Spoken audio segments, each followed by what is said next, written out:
அதிசய காரிய சித்தி தாயே ஓம் வாராகி நமோ நமக. அனைவருக்கும் வணக்கம். நான் உங்கள் தோழி கலை. இன்னைக்கு நம்ம சேனல்ல பங்குனி மாதம் வளர்பிறை பஞ்சமிக்கான பதிவை பற்றி தான் பார்க்க போறோம். பங்குனி 1ஆம் தேதி பஞ்சமி திதி தொடங்குது.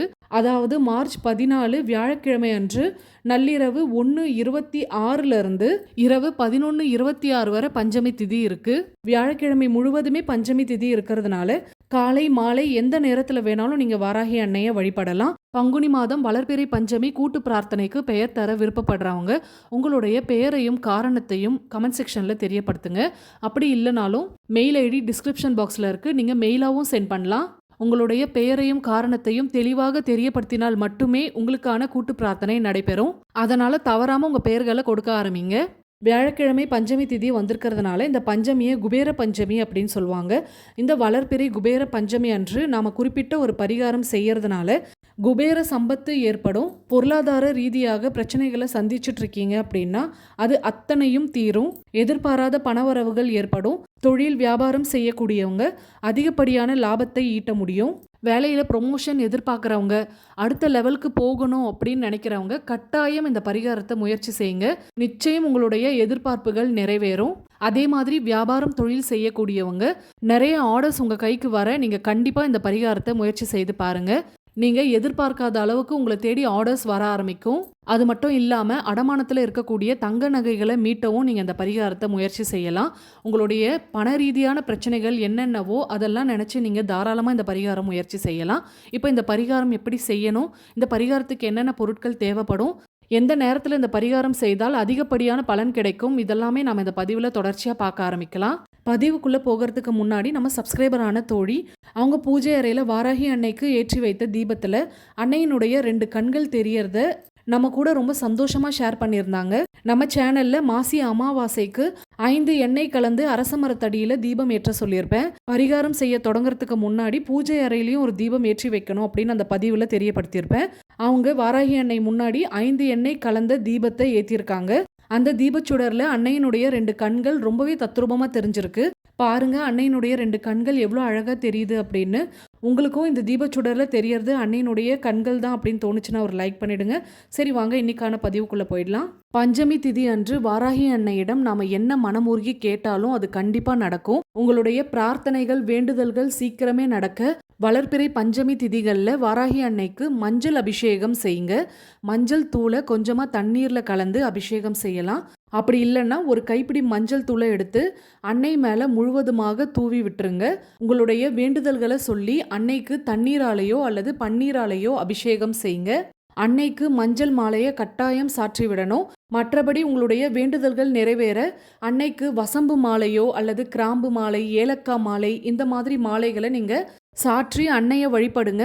நிச்சயம் உங்களுடைய வேண்டுதல்கள் காலதாமதமின்றி சீக்கிரமே நிறைவேறும். எந்த பொருளை நீங்கள் அன்னைக்கு மாலையாக சாற்றுவதாக இருந்தாலும் ஒற்றைப்படை எண்ணிக்கையில் தான் கட்டணும். இந்த பரிகாரம் செய்ய முக்கியமான 3 பொருட்கள் தேவை. அது என்னென்ன அப்படின்னா பச்சரிசி, கருப்பு அல்லது வெள்ளை கொண்டை கடலை 24 தேவைப்படும். பூச்சியோ எந்த ஒரு டேமேஜும் இல்லாத மாதிரி பார்த்து எடுத்துக்கோங்க. அடுத்ததாக ஒரே ஒரு எலுமிச்சம் பழம் தேவைப்படும். இதுலேயும் கருப்பு டாட் எதுவும் இல்லாத மாதிரி பார்த்து நல்ல பழமாக எடுத்துக்கோங்க. இப்போ அந்த பரிகாரம் எப்படி செய்யணும் அப்படின்றத பார்த்துடலாம். எலுமிச்சம் பழத்தை நல்லா தண்ணீரால் சுத்தம் செய்துட்டு அதில் மஞ்சளால் இந்த மாதிரி ஒரு சிம்பிள் வரைஞ்சி மேலே 24 இந்த மாதிரி எழுதணும். ஏற்கனவே ஒரு பரிகாரத்தில் நம்ம பார்த்துருப்போம். நம்ம கையில் இருக்க குருமேட்டில் இந்த எண்ணெய் எழுதுறதுனால என்னென்ன நன்மைகள் ஏற்படும் அப்படின்றத தெரியப்படுத்தியிருப்பேன். இந்த பரிகாரத்துக்கு எலுமிச்சம் பழத்தில் இந்த சிம்பிளை வரைஞ்சி வைக்கணும். 24 சிம்பிளுக்கு கீழே இந்த மாதிரி ஒரு சிம்பிளை வரையணும். எலுமிச்சம்பழத்தில் சரியா தெரியாதவங்களுக்கு நான் இந்த மாதிரி பேப்பரில் வரைஞ்சி காட்டியிருக்கேன். நீங்கள் எப்படி 2 எழுதுவீங்களோ அதே மாதிரி எழுதிட்டு அதுக்கு மேலேயே 4 எழுதணும். அடுத்ததாக ஒரு பித்தளை தட்டு எடுத்துக்கோங்க. இதுக்கு செம்பு தட்டோ வெள்ளி தட்டோ மண் தட்டோ பயன்படுத்தக்கூடாது. இந்த பித்தளை தட்டில் முழுக்க பச்சரிசியை பரவலாக வச்சுட்டு சிம்பிள் வரைஞ்சி வச்சிருக்க எலுமிச்சம்பழத்தை அந்த பச்சரிசி மேலே வச்சிடணும். வரைஞ்சிருக்க சிம்பிள் மறையக்கூடாது, அந்த மாதிரி பார்த்து வச்சுக்கோங்க. இப்போது 24 கொண்டை கடலையை எடுத்துக்கோங்க.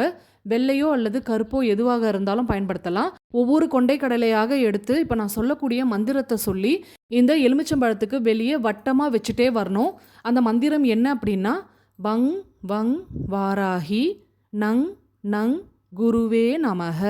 ஒவ்வொரு கொண்டை கடலையாக வைக்கும் பொழுதும் நீங்கள் இந்த மந்திரத்தை உச்சரிக்கணும். அடுத்ததாக மஞ்சள் நிற மலர் எதுவாக இருந்தாலும் அதை அந்த எலுமிச்சம்பழம் பக்கத்துலேயோ அல்லது மேலேயோ வச்சுருங்க. இந்த பரிகாரத்தை பஞ்சமி அன்று குரு ஹோரையில தான் செய்யணும். அதாவது காலையில 6 மணிலேருந்து 7 மணிக்குள்ள செய்யலாம். முடியாதவங்க மதியம் 1லேருந்து 2 மணிக்குள்ள செய்யலாம்.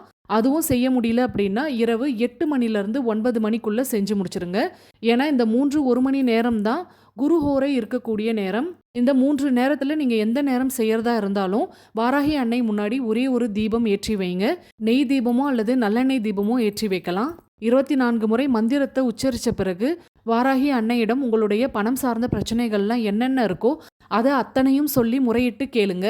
இந்த பரிகாரம் செய்து 24 மணி நேரத்துக்குள்ளேயே அதற்கான விடை தெரியும்.